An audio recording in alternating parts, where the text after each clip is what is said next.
it's your girl Bondy Blue, and I am back for Basketball Wives, bitch. Okay, Basketball Wives.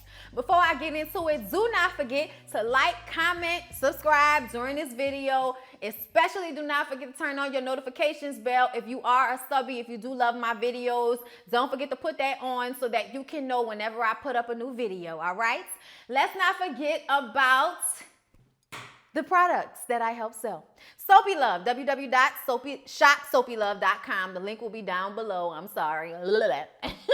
Also, you guys, don't forget about Omiage, okay? Beautiful hair care products and body butters to set your natural aglow hole. All right? And don't forget about Scentbird. I smell good, bitch. And if you want to smell good like me, click down below and get your 15% off your first month subscription service to Scentbird, which is only $14.95, and you can smell delicious like me every month of the year.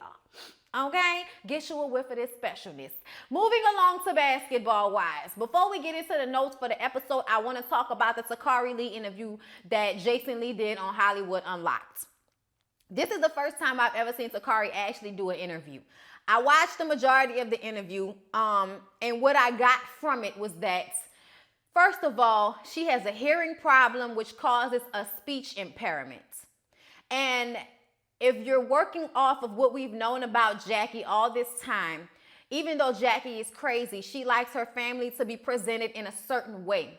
And I feel like the difficulties that a child like Takari brought into her life made it easier for her to cast Takari away and create this perfect little unit family with Doug and Chantel and their son. And Takari is just something that makes this all more complicated. And Jackie, being the type of person that she is, which is selfish and paranoid and a hypocrite, and just all around, I feel like a very damaged person. And this is what we are with it. Even Chantel came out this week and posted a reply to Takari's happy birthday. Takari was like, happy birthday, sis. I love you no matter what happens. You're still my sister. I love you. Happy birthday. I thought that was sweet. I don't know why Chantel felt the need to send this long paragraph about how Takari is fake, and if she wanted to send her happy birthday, she could have texted her, and why you gotta be putting all this on social media. And I was like, but bitch, you could have texted her. You could have not commented. You decided to put a 4-page letter on your Instagram in response to Takari doing the same thing that you mad at Takari for doing, Chantel. So fuck out of here. I ain't never really liked you all that much either. It's just these past few years that you seem to be growing up and gaining some type of independence from your mom. And you've always kind of co-signed Takari's story that she was the black sheep of y'all family. And to now try to bash her publicly at this point, it just made me look at Chantel like, wow, what a bitch. You know what I'm saying? Like, what a bitch. Anyway, back to Takari's interview. In the interview, she said the things that I have been telling y'all this whole time. And some of y'all were trying to tell me I was wrong, as if I haven't been here this whole fucking time. Okay? The whole situation started off because Laura Govan wanted to get back at Jackie Christie, and she talked to Takari and then talked to Chantel about the relationship and how Jackie made Takari the black sheep of their family. She was darker complected, so she was treated differently. And we now see that she had a hearing problem and a speech impairment that probably also made Jackie treat her differently. She wasn't the light-skinned, right-skinned to blend in with Doug and his kids and Chantel, because Chantel is not Doug's kid. But I think that we all thought that for a time too. And when you see Takari, you're like, oh, well, it's obvious that Doug isn't Takari's dad. So I just feel like this whole setup has shown me that Jackie cares more about appearances than she really does about her family. And also that Jackie has been through some shit in her childhood that has made it so that she could not be affectionate, loving mother to her children, regardless of which one was her favorite, okay? Because in the episode, Chantel mentioned that she wasn't hugged a lot as a child either. So you might have been there with her, but you still weren't getting any affection. And Takari wasn't with her at all and still wasn't getting any affection. So imagine what her experience is if your experience was like that, Chantel. Takari says that her mom has never financially helped her. She never really lived with her mom. She always lived with the grandmother. The grandmother was the person who taught her how to be a good mother to her 4 children, okay? And I thought she was pregnant during the interview as well. All her children have the same father, okay? She's still with the guy who she had all her children with. So the story that Jackie puts out there about her just being crazy and having all of these kids by different baby fathers and not wanting to take care of herself, that's not what happened. Sakari's baby got burned and they had hospital bills and she still had to go to work. So even though she had been taking care of her family this whole time, when that happened, shit got worse. So she needed help. But she couldn't call her mom because even though her mom will tell TMZ that she always has helped Sakari, Sakari says her mom has never really helped her. And I feel like we've never seen Jackie go out of her way to help her daughter. We've only seen Jackie talk shit about her daughter and lie and say she's been there, but we never saw Jackie get on a plane to go and see that grandchild. We never saw her interact with her daughter this entire time, and most of us didn't even know about Sakari until Laura Govan brought the shit up on the show. So that should let you know that Jackie is ashamed of Sakari. And that's not Sakari's fault. That's Jackie's bullshit, okay? So I have been watching this whole time, and everything that Sakari said, I believed. I'm sorry, I did. I believed it because I put that with what I know about Jackie from watching her on this show. And I believe that she has never really been there for Sakari. And also, everybody's talking about, oh, Sakari's just trying to get famous. Sakari's never been on the show. Jackie doesn't want her to be on the show. And she just wanted to write a book because she felt like she didn't have a platform. And she doesn't. She has social media, but that's not the same thing as Jackie getting on television every week to millions of viewers telling them how her daughter is crazy and has issues and shit like that. And that's always what she's put out about Sakari. So I don't think Sakari is trying to get famous. I think Sakari is trying to defend herself on an even platform. So that's at OG's birthday party, which is another pool party that nobody's swimming at. Niggas got sweaters on, whatever. They're still having this discussion between Evelyn, Tammy, and Jackie. Jackie is like, look, we don't have to talk about this shit anymore. It's done. It's done. It's over.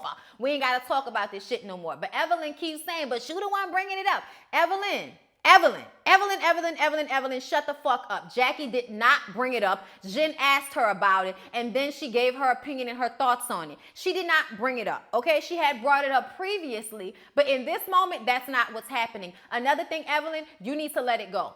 You need to let it the fuck go, all right? I know that you're upset that she called your daughter a builder whore because that's what she did. I don't want to hear all of that bullshit about, oh, Jackie said that's what she heard. Fuck out of here. If you're repeating that shit to people on several different occasions, you're the one telling that story, not the blog. So get the fuck out of here. Anyway, Jackie was being messy and terrible by saying that. But Evelyn, you've said and done some terrible shit too. And at this point, I want y'all to get over it because it's fucking childish at this point. It's stupid at this point. Just get the fuck over it, all right? Tammy gets up and leaves. And in the conversation, Kristen and OG, and I want to know OG's name because I'm tired of calling her that. Like Melissa, Samantha, Tiffany, bitch, what is your real name, okay? I don't know what it is, but it annoys me that I have to call you OG because I have no better name to use, all right? Because all I could think about is, bitch, you are not an original gangster. Anyway, so Kristen and OG are like now in the conversation somehow. And OG is like, oh, so why are we still talking about this? And Kristen is like, what do you mean we? Like, you weren't included in this conversation. And Kristen, what was that about? Like, I did notice that I felt like Kristen was the one that had most of the attitude towards OG at the beginning, and I don't understand why. It's OG's birthday party. It's her party. If she wants to interject into any conversation that's happening at her party, I feel like that's her God-given right, bitch. It's my party, and I'll cry if I want to. I'll interject if I want to. I'll jump in your conversation if I want to. It's my party. So I didn't understand what was happening right there. Kristen just gets up and walks away. OG follows her and is trying to give her advice. And Kristen was like, oh, girl, I don't need any advice from you. Okay, I have a husband and a child. I'm a grown-ass woman, okay? And this is when OG crosses the line to me and shows us that she's probably been the other women many times before because her first instinct was to play on Kristen's insecurities about her husband and him possibly cheating on her by saying to Kristen, oh, so where is your husband? He's with my baby. Oh, he is? Are you sure?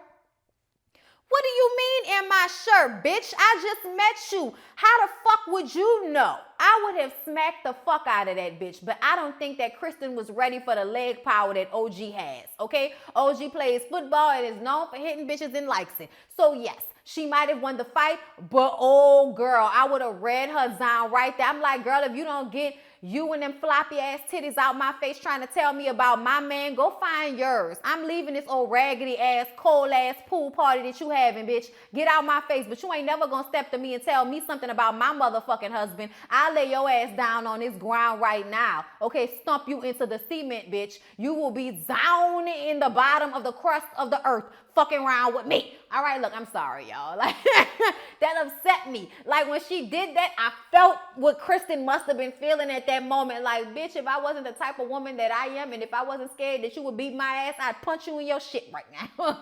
Okay, you just gotta be real and honest about it sometimes. I don't feel like getting my ass whipped today by an uglier bitch than me.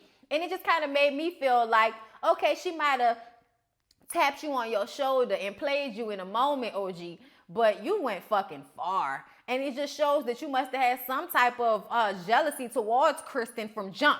Okay, I'm just saying, she is a beautiful girl. So let's talk about Shawnee right quick. I don't know why we have to have Shawnee's full court life on and still be dealing with Shawnee's personal life on this show. It just kind of, I'm not watching Shawnee's full court life, but I feel like they would be discussing the same things, okay? This episode, Shawnee goes dispensary shopping with her son, trying to find a location. All right, there's some talk of a soft opening, and her son says that he thought a soft opening was an ass, and I'm like,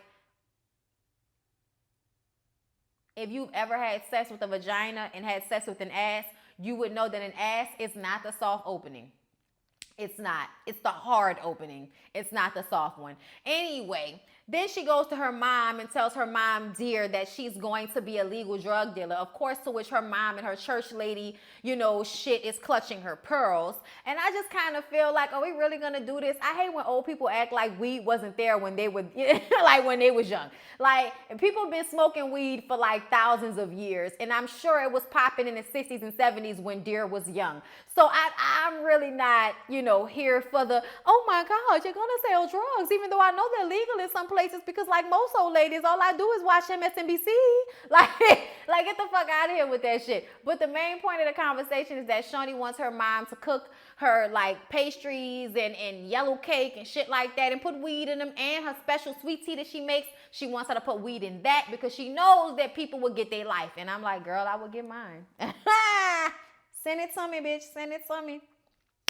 So Shawnee, Kristen, Jen, and Evelyn meet up. And I'm starting to think that this is about to be the mean girl foursome right here. Shawnee and Kristen are already close because of her relationship with her son playing ball for Kristen's husband. So they've spent a lot of time together already, all right?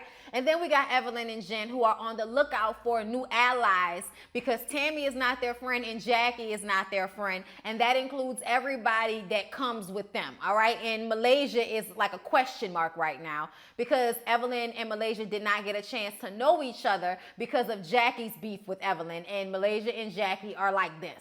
So here we are. They're having fun. They're talking shit about OG and her floppy titties. And that is when Jen decides to give up the information that Tammy felt some type of way about Shawnee laughing at Evelyn making fun of Tammy, but not at Tammy making fun of Evelyn.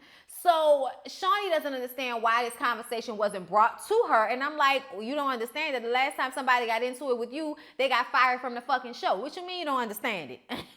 Okay, like I'm just saying, you could act like you don't know why she didn't say something, but we all know why she didn't say something. I don't think it's because Tammy's scared of getting kicked off the show, but I think she doesn't want any more beef than she already has. So that's probably why she didn't even bother bringing the shit up, but I thought that she should have from jump. Say something to Shawnee if you have a problem, instead of just sitting up there letting her be Queen Dom and be invincible to people having issues with her. Like, that's boring to me. I don't want to see Shawnee on the show if we can't say shit to her when we're mad or uncomfortable with something she said or done. So Kristen is at home with her husband and her baby, cute little baby, and she's still expressing how pissed she is at OG's comments regarding her husband. But here's the thing.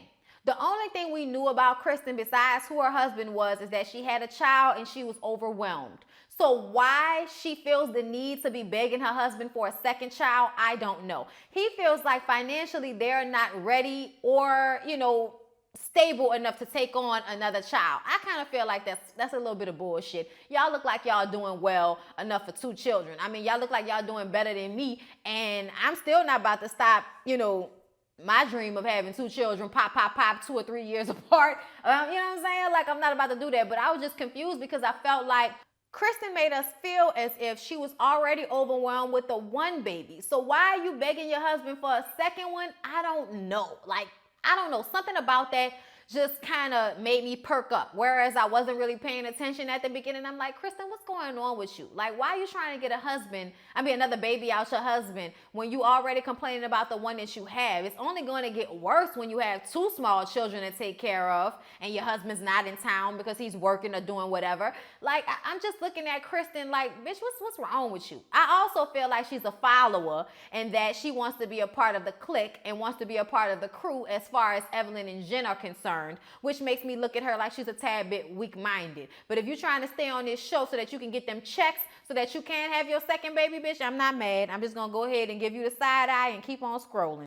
So Jackie and Doug go take a dancing class, and I always like when I see Doug because Doug reminds us that he's the calm of Jackie's storm, okay? And they're just having a sensual dance class so that they can reconnect and all of this shit. Y'all know Jackie's always trying to put palpitations and orgasms on everything, girl, whatever.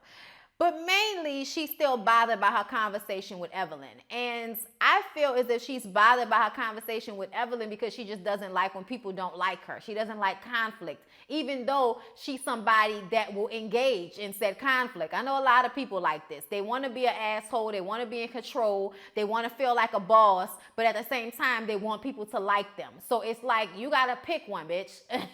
Okay? Either stop acting like an asshole and let people like you, or just be an asshole and have the balls enough to not give a fuck what anybody has to say about you. But you can't just be doing both all the time and think people gonna give a fuck about the mood swings that you having. Jackie decides that it's time for her to go to therapy. And I'm like, finally, bitch, but I don't know if this therapist on this show is going to be able to help you because I think that Jackie needs some in-depth therapy, like some over some years type therapy, like 2-3 times a week therapy.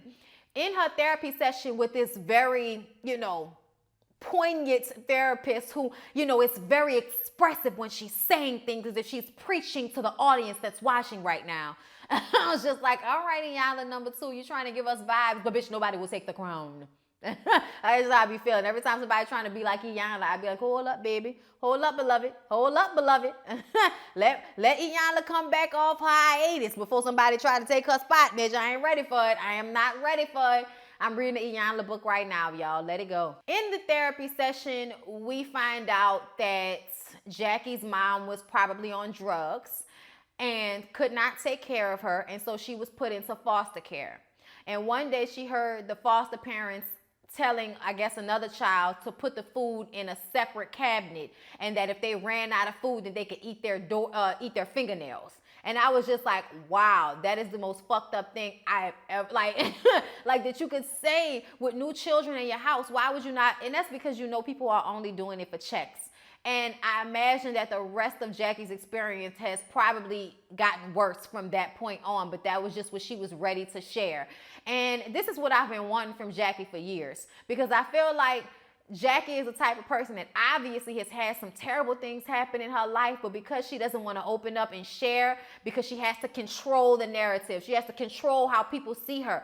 And acting crazy is a way of controlling it instead of just letting people know this is what I've been through, this is what my issues are, this is who I am. It's always a facade to cover up the things that Jackie has always been trying to cover up, whether she's been on television or not. And I think her being on television is her looking for the love that she never got growing up. Okay? And also, she wasn't able to give that love to her children because of the way she was raised. And then I don't know whether it was Jackie's mom. I think it was Jackie's mom that took care of Takari when Jackie didn't want to anymore. So Jackie probably has some deep-rooted jealousy with her mom treating Takari in the way that she did, because Jackie had to be put in foster care because her mom wasn't able to take care of her at the time. And now I have a child, and all you want to do is love up on him the way you never did to me. So I think Jackie has been jealous of Takari in some ways, and also mad at herself for not being able to give what she never got from her mom. So it's a lot of deep shit that's going on with Jackie, and I just want her to pull it all out, address it, understand it, and become a better person. Like, that's all I want for anybody, regardless of how they act on these shows. It's obvious to me that Jackie needs healing, and she needs to help herself make that healing happen. It's time, bitch. It is really time. The funny thing, though, is that the only reason she really went is because Chantel told her that she didn't get a lot of hugs growing up. And that's what pissed me off, because it's like Takari has been saying on so many levels for so many years that you didn't give her what she needed as your child. And you were okay with ignoring her and acting like what she was saying was bullshit. But Chantel tells you she didn't get enough hugs, and now we want to go to therapy because we have issues and have hurt people? Really, Jackie? Like, bitch, deal with your issues and go to bed. So Shaunie and Tammy meet up so that they can talk about why Tammy didn't feel comfortable with telling Shaunie how she felt about her not laughing at her jokes. This shit is all so fucking petty. It's so stupid. Like, as I'm saying it out loud, I'm like, am I really discussing a show that we're talking about somebody being mad about jokes? Shaunie says that it was not her intention to make Tammy feel like she wasn't supporting her. She thought her being there was enough support. But next time she will clap, she will wave, she will say hallelujah. She will do whatever she needs to do to make Tammy feel that she is supporting her. And I didn't think that Shaunie was going to have that type of reaction. But I have to remember that even though Shaunie can do a lot of things on this show, she is never ready for Tammy's jump off. Okay, like when Tammy decides that she about to jump off the ledge on your ass, I don't think anybody's ready for that. And I also think that Tammy is at a place where I got my own show coming up. I can give a fuck about any of you bitches on this show. Batches. But now Tammy is pissed off with Jen because she feels like Jen is being messy. Jen is messy, but I felt like she was telling Shaunie because she knew Tammy wouldn't, and she wanted them to resolve the issue. I wasn't really mad at Jen for going back and telling what Tammy had told her to Shaunie, because she just wanted them to rectify the situation. And the situation was rectified. So why would you now take extra beef with Jen just because she said that to her? Y'all are all friends, bitch. Tammy said that she wants Jen to prove herself to her. And when she said that, I was like, prove herself? Bitch, what? And that's when I start to look at Tammy like, oh my God, bitch, go to bed. You asking for way too much. You asking for way too much, especially because you a messy bitch too. So the way that you pointing fingers at Jen acting like you've never been that bitch, girl, go to bed. Go to bed, Tammy. So Jen is once again trying to bring you hoes together. So she and Malaysia have been friends for years. So she brings Malaysia to meet with Evelyn so that they can talk. And it's basically pulled apart, and we realize that Evelyn never got a chance to be cool with Malaysia, like I said, because of Jackie. And now they're actually going to give each other a chance because they're grown women, like Malaysia said, and I'm not going to, look at you a certain type of way because of your relationship with my friend. I'm going to gauge you for myself. So now they're going to actually have a dialogue, talk, hang out, and decide whether they like each other, from their own personal standpoint instead of from their friends who are beefing and shit like that. Y'all, Basketball Wives is exhausting as fuck with all of this bullshit. Okay? I'm just saying, Jen may be messy, but so is Tammy. Jen may be messy, but so is Tammy. Evelyn might have hoish ways, which is why we don't understand why she always likes pointing out everybody else's hoish ways. Jackie needs fucking help, and she needs to show love to Kari just as much as she needs to show love to Chantel. Chantel needs to stop being a spoiled little brat bitch and realize that you got it better than your sister, and you acting ugly with your sister is not going to help this situation, okay? So fucking stop, all right? Sakari is working from years of feeling less than to her own fucking family, which is way more devastating than feeling less than from a bitch on a reality show, okay? Shaunie mama need to go ahead and pop off them cakes and tea with the weed in it and get this dispensary business popping. And we need to find out what the fuck is going on with her son that he thought a soft opening was an asshole. What's happening there? Kristen needs to figure out what the fuck she want out of life and become her own person before she gets on a reality show where people are going to tear her ass apart. And OG needs to do better by her titties. Point blank, period. That's all I got to say. Thank you. Please don't forget to like, comment, and subscribe, and hit that notification bell so you can know when I put out another video. Tell your people about me. I love y'all, especially my locals who are just finding me now after all these years. I love y'all, my people. Anyway, I'll holla at y'all in the next one.